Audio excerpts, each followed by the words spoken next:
Berikutnya adalah Kapolda Jawa Barat, ya, yang menangkap Yusuf Manubulu.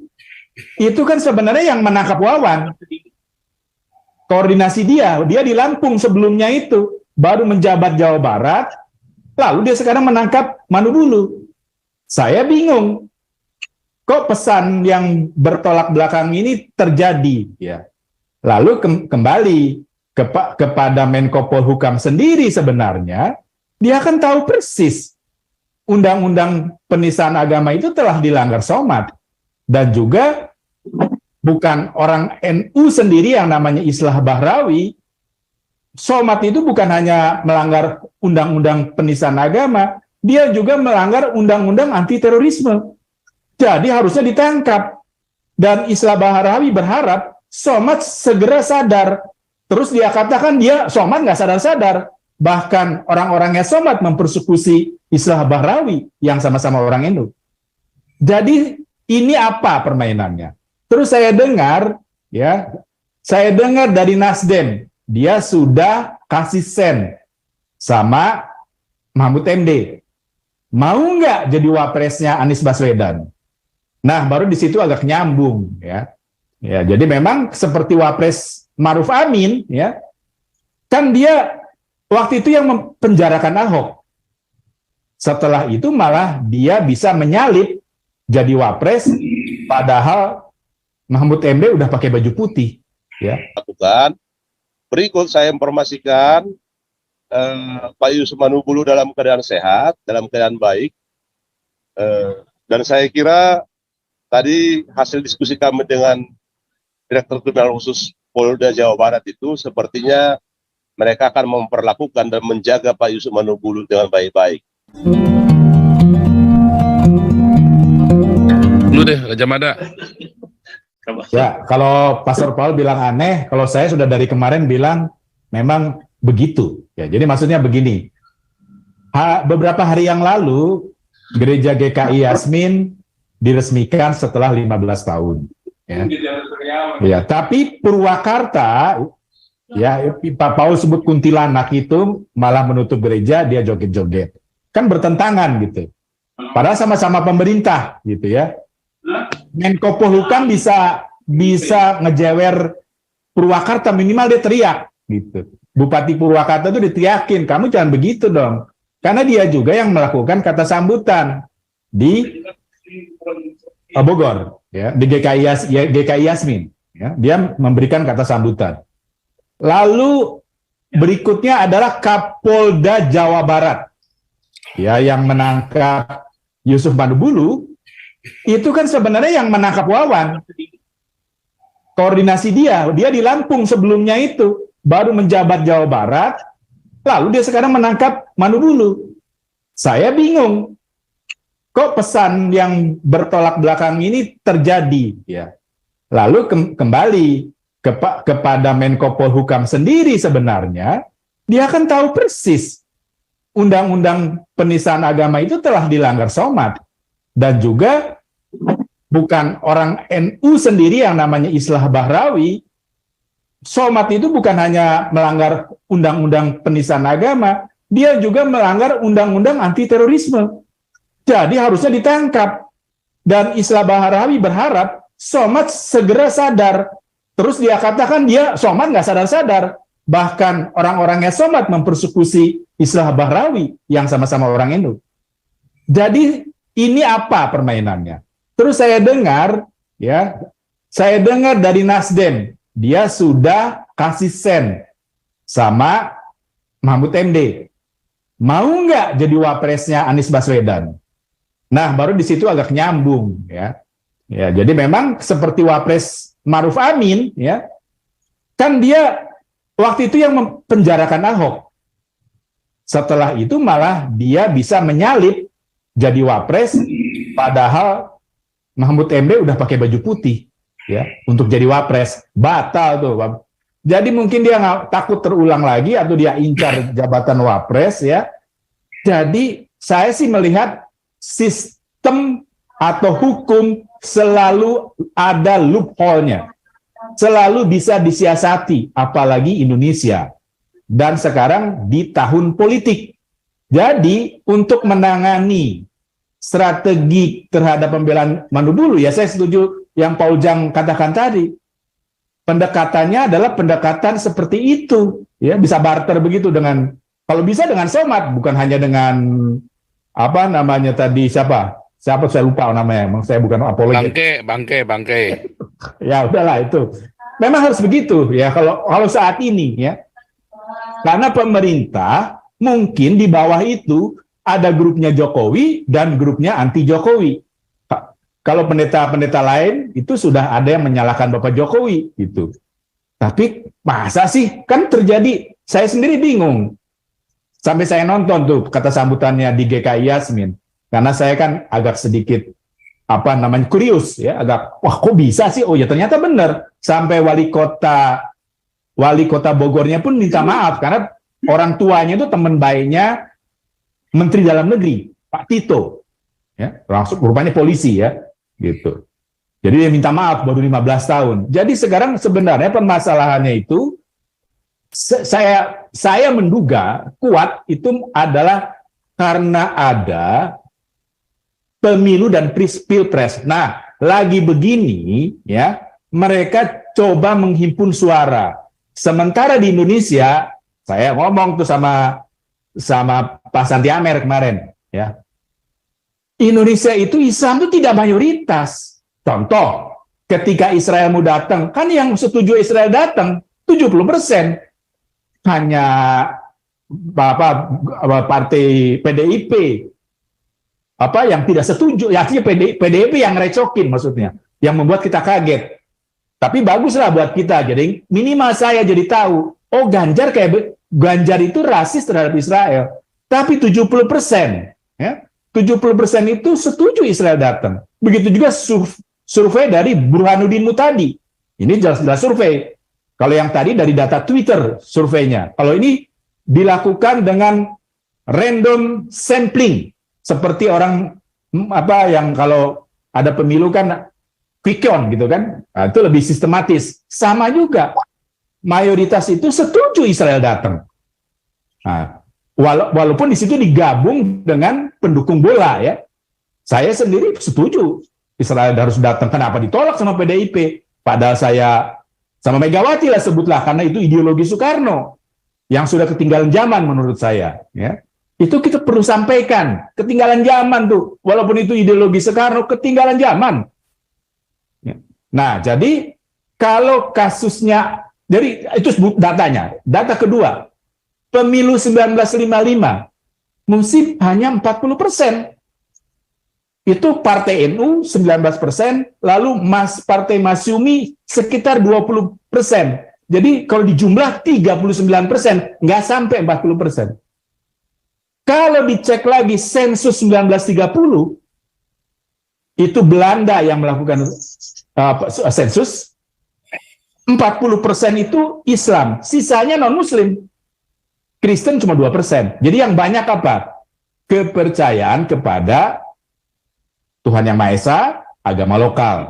Itu nanti Pak Gajamada, itu nanti kita balik ke sana. Tapi ini kan Bang Sandy kan cuma punya waktu satu jam aja. Ya. Kita fokus dengan keingintahuan kita, saudara-saudara ingin tahu bagaimana kondisi Pak Yusuf Manubulu dan kalau kita tanya siasat bagaimana ya kita nggak bisa nanya detail tentunya ya. Tapi kondisinya Pak Yusuf Manubulu digebukin kah? Diapain kah gitu ya, atau sekarang ini kondisinya gimana, satu sel bisa sendirian nggak, bisa begitu. Jadi kita mungkin tanyanya kita fokus ke Pak Yusuf Manubulu, nanti kita selanjutnya bahas yang lain-lain ya. Ya, saya mau ngomong strategi aja. Jadi strategi itu dalam kondisi pemilu, pilkada, pilpres, strateginya agak beda ya.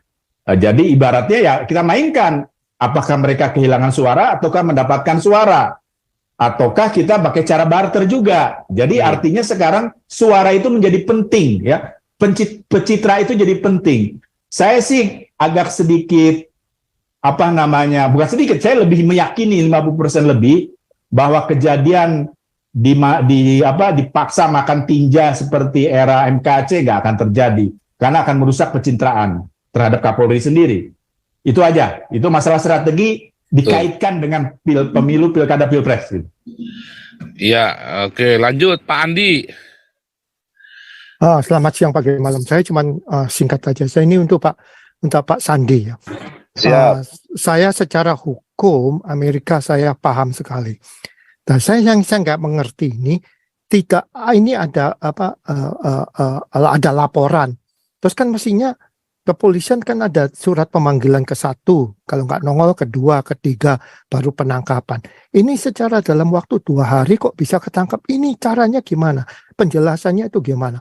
Atau gara-gara yang orang MUI yang ngomong langsung ditangkap. Itu saya nggak, logically I don't understand. Kita di Amerika, ya kan, kalau ada pengaduan itu langsung ke kepolisian. Polisi langsung ngetok rumah kita, tanya-tanya ini, terus buktinya itu dikasihin ke kejaksaan. Nah, kejaksaan yang menentukan orang ini perlu ditangkap atau tidak, atau case-nya ini kuat atau tidak. Nah, surat kejaksaan itu yang berhak untuk polisi datang ke rumah, masuk ke rumah kita, menggeledah, menangkap. Nah, kalau saya dengar cerita Bapak tadi mengenai Yusuf Nabubul ini, dalam waktu 2 hari, udah 43 polisi datang ini, terus gimana dong? Kita ini mau komplain kemana? Ke-1. Kedua, kalaupun ini masuk dalam pengadilan, nah kalau yang 2 hakimnya seperti Muhammad Kc berjilbab, the chances of winningnya ini gimana? Di mana coba Pak? Tolong jelasin. Saya ini nggak ngerti. Saya mungkin udah kelamaan di Amerika ini. Otak saya ini udah otak bule or something, I don't know. But ini sesuatu yang dungu, yang goblok, yang ini cara-cara cowboy, cara binatang ini kerjaan polisi Polda Jabar ini. Tolong Pak jelasin Pak. Baik Pak, jadi di tim pengacara yang kita bentuk ini terdapat lintas iman ya. Kenapa? Kita membuat figur bahwa Indonesia ini adalah tanggung jawab kita bersama. Ya. Di tim ini ada 2 saudara-saudara kita Muslim di tim pengacara ini. Ini dalam rangka membangun tanggung jawab dan kesamaan visi bahwa Indonesia inilah milik kita bersama. Indonesia inilah negara hukum gitu ya. Kemudian hal yang sama tadi yang disampaikan oleh Bapak itu juga sudah kita sampaikan. Oleh karena itu memang kita sampaikan juga ke Pak Dirkrimsus tadi bahwa kita akan gunakan mekanisme upaya hukum. Salah satunya pilihannya itu adalah pra-peradilan. Kita mau menguji putusan Mahkamah Konstitusi terkait dengan calon tersangka dan tata cara pemanggilan sebagai saksi. Kemudian ketentuan Kitab Undang-Undang Hukum Acara Pidana. Kemudian ada peraturan Kapolri terkait dengan manajemen penyidikan. Ada tahapan-tahapannya semuanya, ya. Tahapan penyelidikan itu memanggil seseorang sebagai mengundang, malah bahasanya, mengundang seseorang untuk dimintai keterangan. Di tahapan berikutnya ada gelar perkara. Kemudian masuk kepada tahap penyelidikan, mengundang saksi. Kemudian ada gelar perkara. Kemudian ada tahap penyidikan. Kemudian ada gelar perkara. Jadi tahapan-tahapan itu sudah diatur secara rigid di peraturan perundang-undangan. Itu yang kita sampaikan kepada Kepolisian Jawa Barat. Ini kenapa seperti ini, gitu ya? Kenapa 2 hari? Tapi jawaban mereka kan selalu normatif, kan gitu, Bapak Ibu sekalian. Oleh karena itu, pilihan untuk menguji itu adalah di tahap pra-peradilan. Meskipun kasus ini kasus yang sensitif, gitu ya, sensitif, tapi saya kira kita harus menguji tindakan kepolisian yang melakukan upaya hukum kepada Pak Yusuf Manupulu. Ini juga sebagai proses, iya, Prapit itu ya. Ini juga sebagai proses pembelajaran kepada kepolisian negara. Kedepannya jangan juga semena-mena gitu ya. Jangan perlakukan warga negara berdasarkan identitasnya. Pasal 1 ayat 2 Undang-Undang Dasar menyatakan negara kita adalah negara hukum, bukan negara kekuasaan. Itu ya. Jadi kepolisian kita minta supaya bertindak imparsial, jangan diskriminatif. Kira-kira poinnya seperti itu. Jadi tahapan-tahapan berikutnya itu kita sudah diskusikan tadi dengan tim di Bandung dan kita diskusikan dengan Pak Yusuf Manubulu, gitu ya. Jadi tahapan-tahapan itu akan kita lakukan. Berikut saya informasikan Pak Yusuf Manubulu dalam keadaan sehat, dalam keadaan baik, dan saya kira tadi hasil diskusi kami dengan Direktur Kriminal Khusus Polda Jawa Barat itu sepertinya mereka akan memperlakukan dan menjaga Pak Yusuf Manubulu dengan baik-baik. Kira-kira begitu Bapak Ibu dan Pastor Paul. Iya Pak, enggak Pak Sandi. Maksud saya, Okay. yang saya tidak bisa terima itu kan ini yang Pak sebutkan tadi itu kan semua kan in SOP polisi. Nah kok tahu-tahu orang-orang di penjara. Kalau dia mau masukkan di pertahanan kan ada dari surat dari kejaksaan dong. Polisi nggak bisa semena-mena taruh orang di tahanan kan? Ya, jadi Bukan, di sistem hukum kita kan pasca putusan Mahkamah Konstitusi itu terkait dengan mekanisme kejaksaan terhadap penanganan peristiwa pidana ada namanya SPDP, surat pemberitahuan dimulainya penyidikan. Selambat-lambatnya 7 hari pasca dinaikkan perkara menjadi penyidikan, itu harus diberitahukan kepada kejaksaan. Bedanya saya sama Amerika karena kita Eropa kontinental, bukan Anglo ya, Anglo-Saxon itu, peran kepolisian itu sangat dominan. Kejaksaan hadir sebagai hanya pengawas penyidikan, wasdikaja. Jadi oleh karena itu memang kami sebagai tim kuasa hukum itu memang harus berperan aktif melihat kondisi Pak Yusuf Manubulu dari hari ke hari. Dan tadi kita sudah sepakat bahwa keluarga maupun tim pengacara akan diizinkan melihat kondisi Pak Yusuf Manubulu hari ke hari, waktu ke waktu. Kira-kira begitu dalam rangka memastikan bahwa Pak Yusuf Manubulu ada dalam kondisi aman dan sehat di dalam, Pak. Terakhir. Maksudnya selama penyelidikan ini kan orang nggak harus ditahan, kecuali orang ini pembunuh harus ditahan, soalnya apa, dia bakalan membunuh lagi. Tapi kalau case-nya ini kan nggak perlu ditahan kan nggak perlu ditahan. Jadi gimana toh? Itu satu yang kita diskusikan kan, Bapak ini kan tidak tertangkap tangan gitu ya. Kalau KUHAP itu menyatakan orang yang tertangkap tangan itu dapat ditangkap dan kalau cukup bukti dapat dilakukan penahanan. Nah, karena Pak Yusuf Manubulu tidak tertangkap tangan, maka mekanisme yang diatur dalam peraturan Kapolri terkait manajemen penyidikan itu mestinya dilalui. Ada undangan klarifikasi ya di tahap penyelidikan, ada undangan sebagai saksi di tahap penyelidikan, ada pemanggilan sebagai saksi di tahap penyidikan, gitu ya. Itu yang tidak dilalui oleh Polda Jawa Barat dalam kasus ini. Betul. Sehingga untuk menguji itu, undang-undang di Indonesia itu mengatur ada mekanisme pra-peradilan. Termasuk putusan Mahkamah Konstitusi mengatakan sudah cukupkah bukti menetapkan seseorang menjadi tersangka sesuai yang diatur dalam KUHAP itu. KUHAP mensyaratkan sekurang-kurangnya 2 alat bukti. Kira-kira begitu. Nah, diskusi kita dengan mereka, apakah akunnya Pak Yusuf Manubulu sudah dilakukan digital forensik? Karena undang-undang ITE mensyaratkan apabila produk ITE dijadikan sebagai bukti surat, maka harus jadi forensik. Betul nggak? Nggak bisa hanya tangkapan layar. Yang terjadi selama ini kadang-kadang kan hanya tangkapan layar. Undang-undang mensyaratkan harus ada di forensik dulu. Betul nggak itu? Kalau tangkapan layar kan di mana-mana juga bisa dikerjain, begitu. Jadi poin dari kita, mohon dukungan dari Bapak Ibu semuanya, bahwa memang kita akan berupaya melakukan kerja all out, ya. Kita tidak mau kecolongan lagi seperti yang terdahulu, begitu.